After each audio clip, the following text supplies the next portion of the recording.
In this video, we're going to talk about the Ford model as a model of labor discipline. And then we're going to talk about the complete contracting case in this labor discipline model.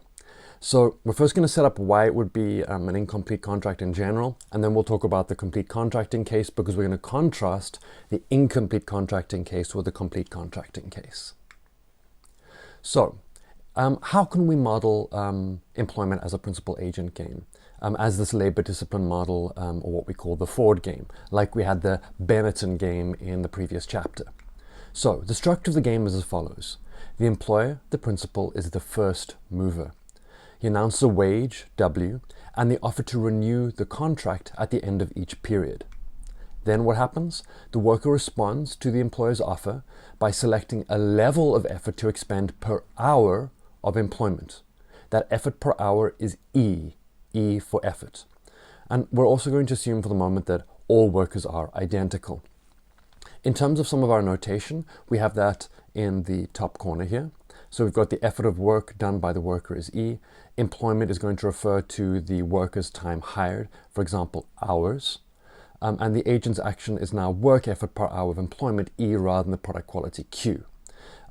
In the incomplete contracting case, we're going to see that the principal will pay the agent a wage rather than a price P. We are actually going to call the wage price in the complete contracting case, because in the complete contracting case, as we'll see, the principal or the employer is able to buy the effort for a given price. Okay, the third point. The principal is going to choose the total hours to hire, having previously set the wage and found the worker's effort. So the agent is employed, production takes place, and the principal determines the number of hours to hire. Then there's a termination probability, which we know from previously in order to think about the way in which the contract is renewed with the agent. At the end of each period, the worker is renewed with the probability 1 minus T as a function of the worker's effort, and terminated with probability TE. So if terminated, the worker receives their fallback option, which we assume to be 0 for the moment.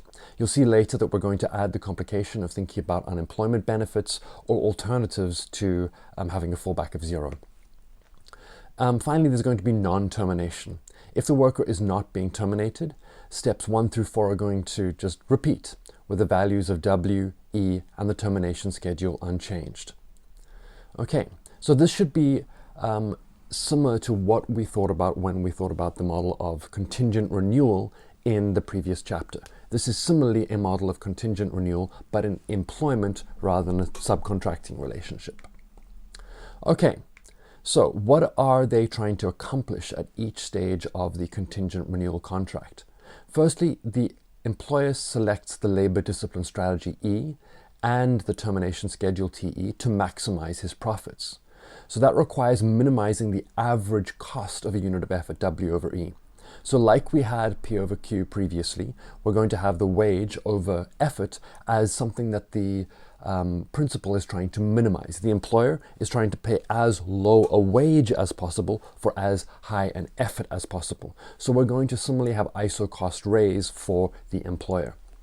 And the employer is going to do this knowing the worker's best response function.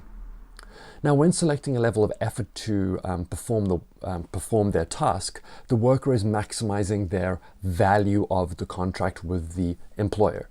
Okay, so what are they doing? They have a value function determined by the wage and the effort that they exert. Wage is a good, effort is a bad, except over certain ranges, recall, because over certain ranges, effort is going to increase the length of the contract and therefore be a good. So we've got effort doing those two tasks here. Now, they're going to do this knowing the employer's labor discipline strategy, the chance of being terminated, as well as her own fallback option. So when selecting the level of employment, H, that's the number of basically hours to hire, the employer is maximizing his profits and knows the cost of a unit of effort. So this is the result of the labor discipline strategy that we've already explained, this termination schedule with the wage.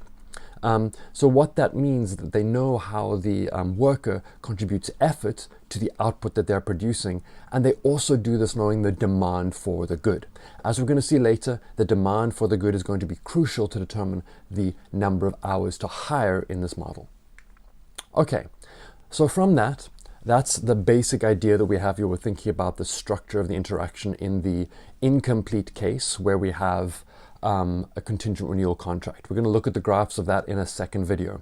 Now, before we contrast that, we're going to look at what happens in the complete contracting case.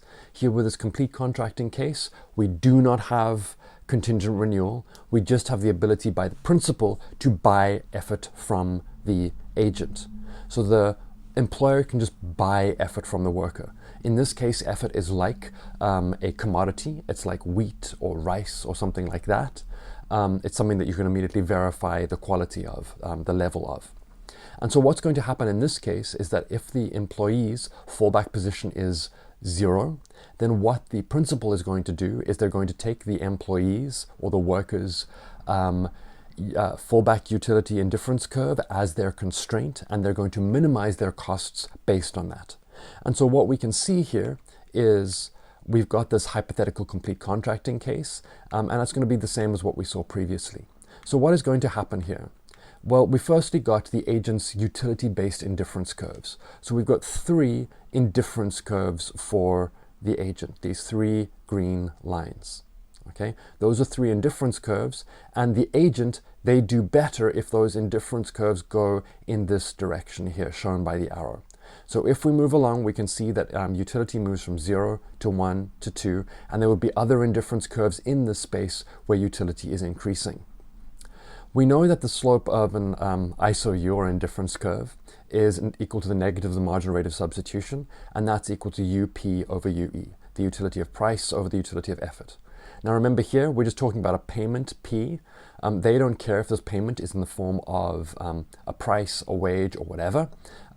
Whatever happens, the payment P is what the worker receives, and they exert effort E.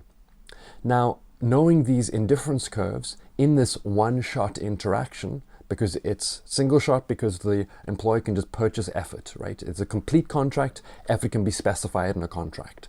What then happens? They choose the lowest cost ISO cost curve, and they choose that lowest cost ISO cost curve, C1 here, that is tangent to the participation constraint of the worker at point C.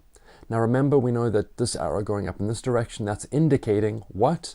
That we have, or what is better for the employer. Okay, so in this case, what we're going to end up with is the effort per price, the thing that the principal is trying to minimize, their minimum ISO cost.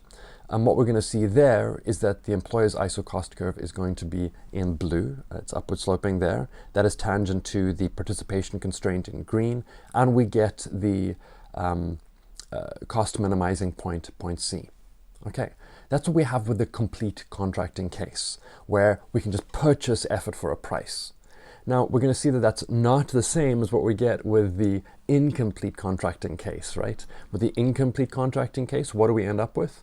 We end up with a Nash equilibrium that we're going to see is Pareto inefficient, whereas this one is Pareto efficient. Here we're going to end up with MRS equal to MRS, the 2 slopes of the curves being tangent at that point, whereas what we end up with in the incomplete contracting case is a contrast with that.